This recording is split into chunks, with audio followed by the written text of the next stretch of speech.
While traveling through Miami, Florida, the producer of this channel learned many people who were born and raised in Florida were relocating to Colombia for retirement. Florida is fast becoming too expensive for those with a low monthly retirement income. This was surprising news for Sandy, who was born and raised in the San Francisco Bay Area, and she too could not afford to retire in her own home state. It never occurred to her, or any of us, that people in Florida were having the same concerns. Thus we did the research. So get a cup of tea, coffee, or a beer, and relax. We have a lot of information to share with you in the next 8 minutes. All information is documented, and you can find the links in the description. One of the most important factors, besides safety concerns, is the cost of living in Colombia. According to numrio.com, the cost of living in Colombia is between 60 to 80% less than in the United States. Our second surprising fact was, we found this 3-year-old condo in Melgar, Colombia for $59,000 US. The next question, which we are sure many of you have, is, what about safety and quality of life? And why Melgar? First, we went to the U.S. State Department to learn more about the safety factors in Colombia. We learned that Colombia is experiencing crime and terrorism, but like in many countries, only in certain areas. On the U.S. State Department page, we found there is a do not travel to the following areas: Arauca, Cauca, Chaco, Nariño, and Norte de Santander departments. Further research revealed some interesting news.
We also learned there was no shortage of flights arriving in Bogotá, the capital of Colombia, which is a 1 hour and 30-minute drive from Melgar. You should keep in mind that Bogotá is 8,530 feet above sea level. What makes Melgar important is, this is the tourist area where the locals from Bogotá go to get away from the city, which has a population of 8 million people in the capital area, and around 11 million in the metro area. So yes, people want to get out of the city, and Melgar is one of the popular escape destinations. You should also know that Bogotá is only 1,032 miles from Panama City. The other interesting news is there are thousands of US, Canadian, and European expats in the entire area of southern Central America and northern South America. Now, a more interesting discovery was the low rental rates across the entire coastline in Colombia. Mostly new condo buildings, with modern-day amenities. Further research on sites like AIRBNB.com showed the rates for oceanfront rentals are not only unbelievably inexpensive, but you needed to book early to get good accommodations. The coastal area where European, Canadian, and savvy US visitors were staying is considered safe.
So it looks like retirees out of Florida who cannot afford to retire in their own state have found an acceptable alternative.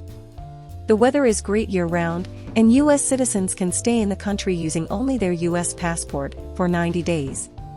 Visitors can stay longer by requesting an extra 3 months in the country. We are told this is an easy process. Medellin, the second largest city in Colombia, is considered to be the digital nomad capital, is warm and sunny year-round. It was the food cost that brought about the most controversy. It seems that it is cheaper to eat out each day than it may be to prepare your own meals, depending on your diet. Foods that are imported from outside of the country are expensive, and foods grown or produced within the country are much cheaper. This same factor holds true in many foreign countries that we have reported on. So yes, based on the channel's research, more and more Americans are relocating to certain areas in Colombia.